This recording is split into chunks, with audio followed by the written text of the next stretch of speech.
I'm going to be reading you a very important book today. Apparently, you can think about whatever you might need help with, and this book kind of guides you through it. It's called Hope for the Flowers. I have some coffee here in case my vocal cords get weird, a decision I will surely and sorely regret at about 1:30 in the morning. Is anybody else hella caffeine sensitive? I can't do caffeine past 8 o'clock in the morning, or I can't sleep. Is that just in my head? It very well may be. Also have a True North candle lit so we can all follow our hearts. But anyways, if this isn't your jam, that's totally cool. But I know a couple people commented, I was supposed to post this Monday, but Friday's video, y'all get ready because Jesus himself showed up. And editing that has proven to be quite the task. It also took me an entire day to film that video because I burned 5 different candles. And these guys are supposed to take 20 minutes, but some of them were taking hours. So anyways, I digress. If you want to skip this video, that's cool. It won't hurt my feelings. You may not be into it. However, it does teach us a lot about life. And I haven't read this since I was 14 or 16. And I know that the point was lost on me, I guess because I was young and I don't know. I was about to say I didn't have any real problems, but I most certainly had very real problems. But that was actually the reason why I was so detached from everything. I've been to therapy, don't worry.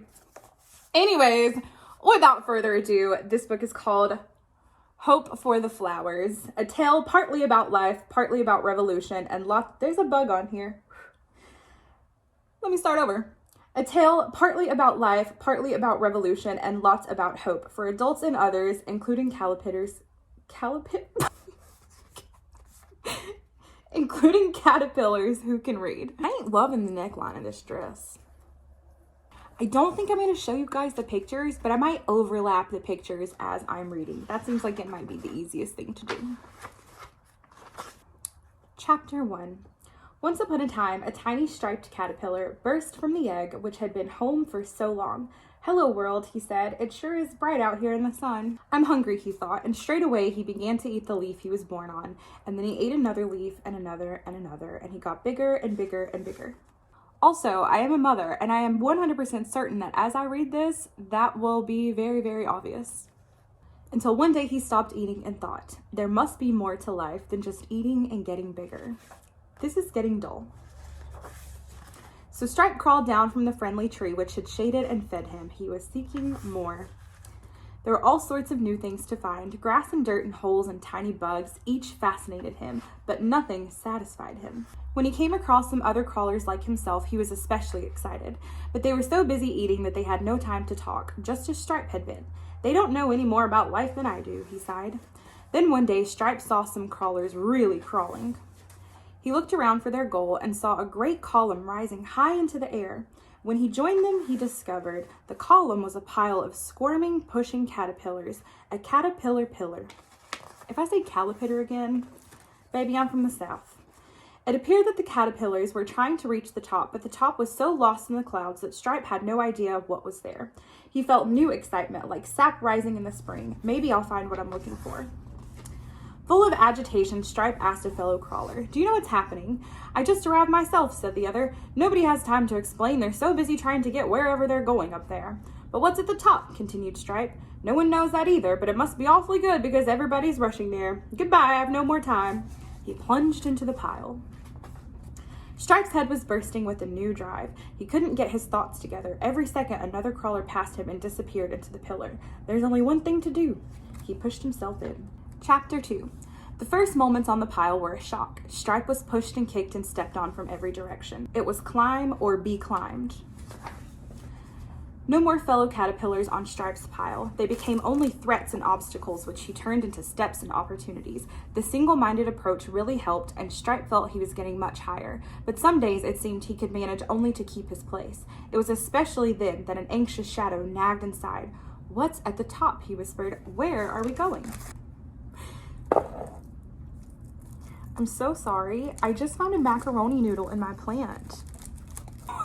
Why is there a macaroni noodle in my plant?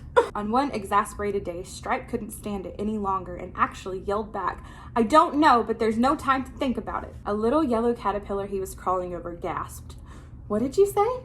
"I was just talking to myself," Stripe mumbled. "It really isn't important. I was just wondering where we're going." The fuck was that? dirt from the plant.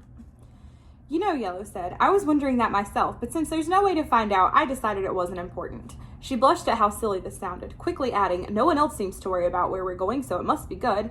But she blushed again. How far are we from the top? Stripe answered gravely, since we're not at the bottom and not at the top, we must be in the middle. Oh, said Yellow, and they both began climbing again.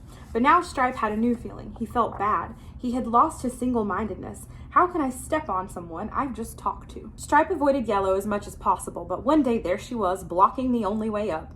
Well, I guess it's you or me, he said, and stepped squarely on her head. Something in the way Yellow looked at him made him feel just awful about himself, like no matter what it's up there, it's just not worth it.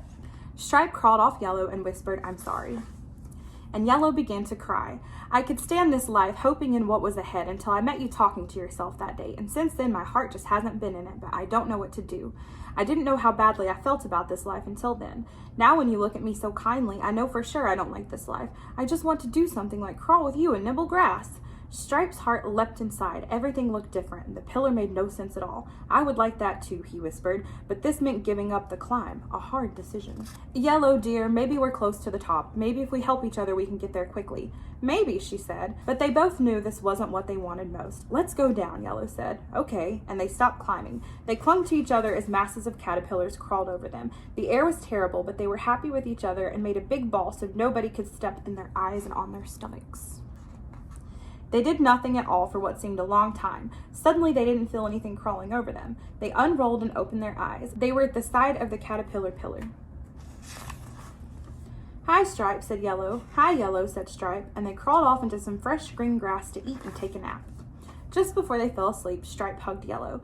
Being together like this is sure different from being crushed in that crowd. It sure is. She smiled and closed her eyes. Chapter 3. So Yellow and Stripe romped in the grass and ate and grew fat and loved each other. They were so glad not to be fighting everybody. At every moment.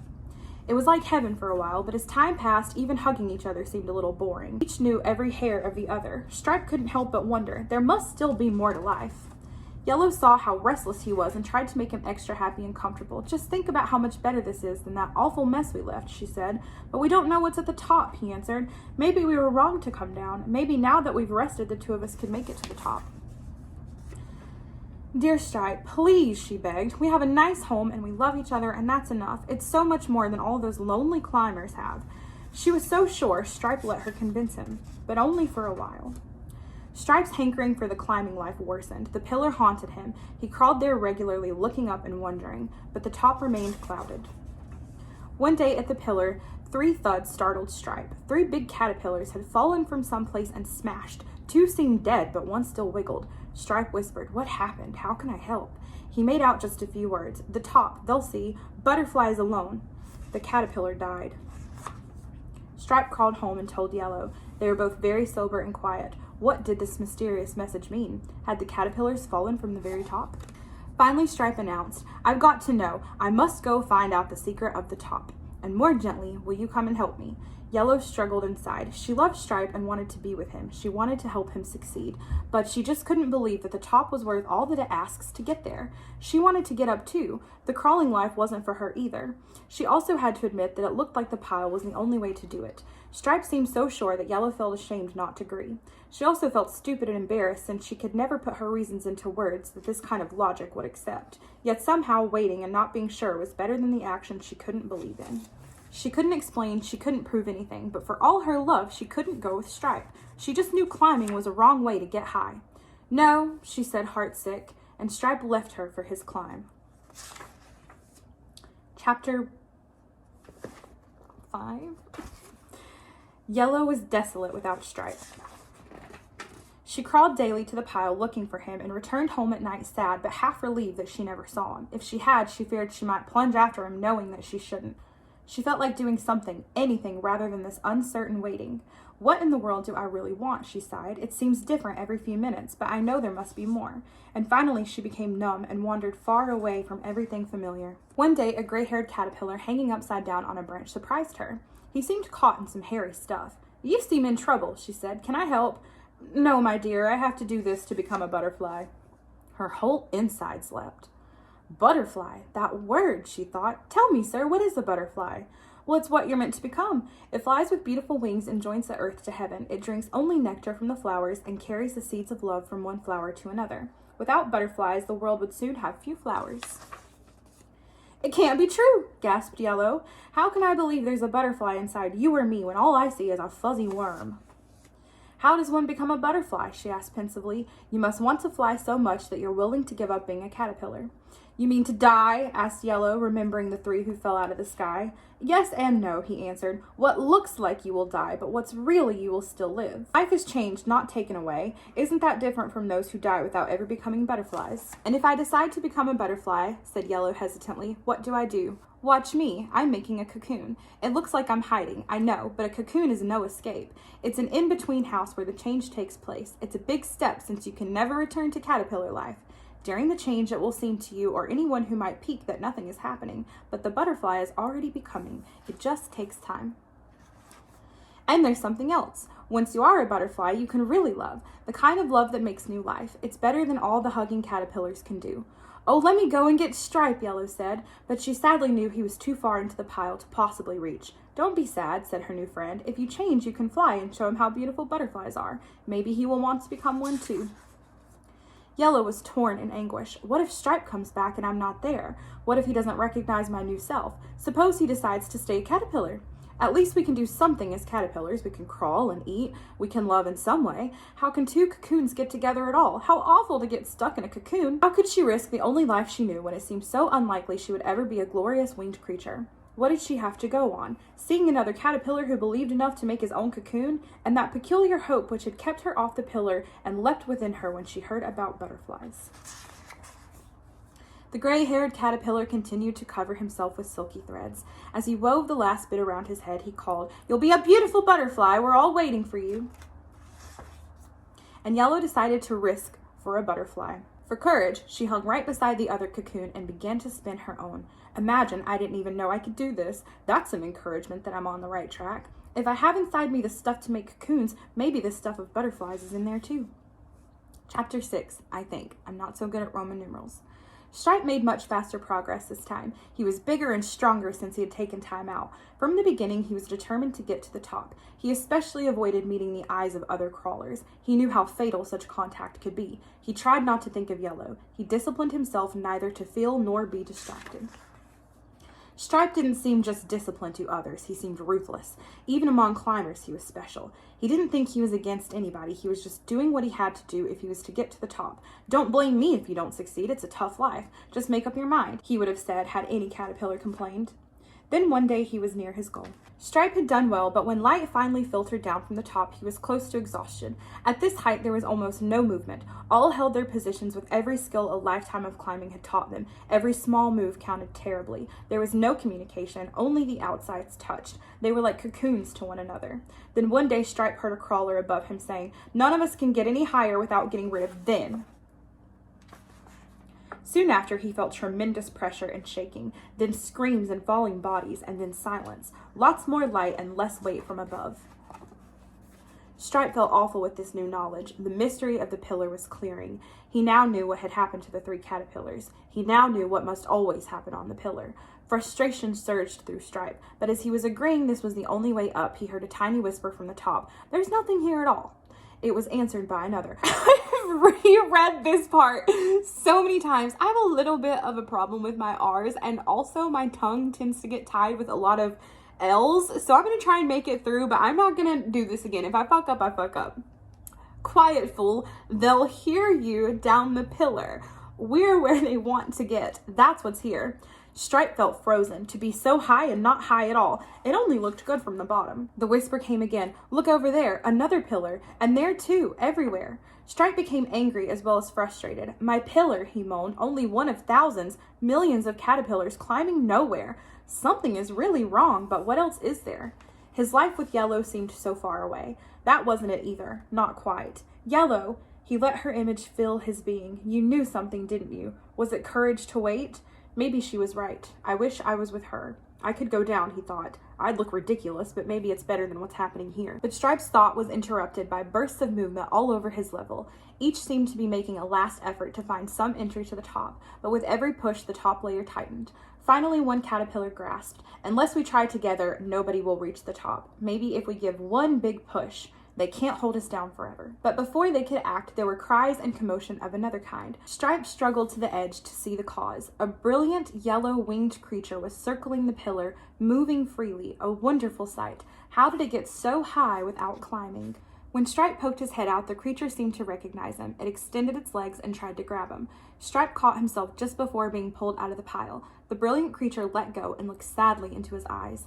That look activated excitement Stripe hadn't felt since he first saw the pillar. Words from the past returned. Butterflies alone. Is this a butterfly? And what did it mean? The top, they'll see. It was all so strange and yet like it was supposed to be. And those eyes with the look of yellow. Could it be? Such impossible thoughts, yet the excitement inside wouldn't stop. He grew happy. Somehow he could escape. He could be carried away. But as this possibility became real, something else grew inside. He felt like he shouldn't escape like this. Looking into the creature's eyes, he could hardly bear the love he saw there. He felt unworthy. He wanted to change, to make up for all the times he had refused to look at the other. He tried to tell her what he felt. He stopped struggling, and the others stared at him as though he were mad. Chapter next. He turned around and began down the pillar. This time he didn't curl up. He stretched out full length and looked straight into the eyes of each caterpillar. He marveled, am I saying that right? He marveled at the variety and beauty, amazed that he had never noticed before. He whispered to each, "I've been up there and there's nothing there." Most paid no attention. They were too intent on climbing. One said, "It's sour grapes. He's bitter. I bet he never made it to the top." But some were shocked and even stopped climbing to hear him better. One of these whispered in anguish, "Don't say it even if it's true. What else can we do?" Stripe's answer shocked them all, including himself. "We can fly. We can become butterflies. There's nothing at the top and it doesn't matter." As he heard his own message, he realized how he had misread the instinct to get high. To get to the top, he must fly, not climb. Stripe looked at each caterpillar inebriated with joy that there could be a butterfly inside. But the reaction was worse than before. He saw fear in their eyes. They didn't stop to listen or speak. This happy, glorious news was too much to take and too good to be true. And if it wasn't true, the hope that lit up the pillar dimmed. All seemed confused and unreal. The way down was so immensely long, and the vision of the butterfly faded. Doubt flooded Stripe. The pile took on horrible dimensions. He struggled on barely blindly. It seemed so wrong to give up believing, yet believing seemed impossible. A crawler sneered, "How could you swallow such a story? Our life is earth and climbing. Look at us worms. We couldn't be butterflies inside. Make the best of it. Enjoy caterpillar living." "Perhaps he's right," sighed Stripe. "I haven't any proof. Did I only make it up because I needed it so much?" And in pain, he continued down, searching for those eyes which wouldn't let him whisper, "I saw a butterfly. There can be more to life." One day, finally, he was down. The next chapter. Tired and sad, Stripe crawled...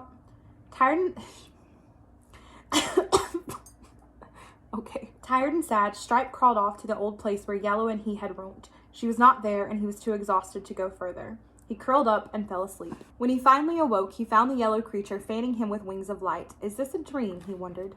But the dream creature acted awfully real. She stroked him with her feelers, and most of all looked at him so lovingly that he began to trust that what he had said about becoming a butterfly might be true. She walked a little distance away and then flew back. She repeated as if he should follow, and so he did. They came to a branch from which hung 2 torn sacks. The creature kept inserting her head and then her tail into one of them, and then she would fly to him and touch him. Her feelers quivered, and Stripe knew that she was speaking. He couldn't make out the words, and then slowly he seemed to understand. Somehow he knew what to do. Stripe climbed again. It got darker and darker, and he was afraid. He felt he had to let go of everything. And Yellow waited. Until one day, okay, I am going to show you guys this picture. Because he became a butterfly. The end. Except for not really. Hold on. Or the beginning. So, take from this book what you will. It's interesting to me after reading it. While it does sort of line up with Pile 3 the other day, specifically the points that I was flipping to definitely did. Overall, the whole story is, I think, more so about just growth and evolution. not necessarily just romantic connections. Although, if the shoe fits Cinderella, then put it on. But I think that there is truly so much that you can get from this book. So I hope that you enjoyed. Let me know what you thought. I don't know how many of you guys are going to watch this. I don't know why you'd want to be read to by me, but that is all. I hope you enjoyed this little story, and I hope that I will see you in my next one. And I will probably be doing, oh wait, no, the next video is that candle wax reading. Woo! But I don't know what I'm going to do next week. Let me know if you have any suggestions, and I will see you there.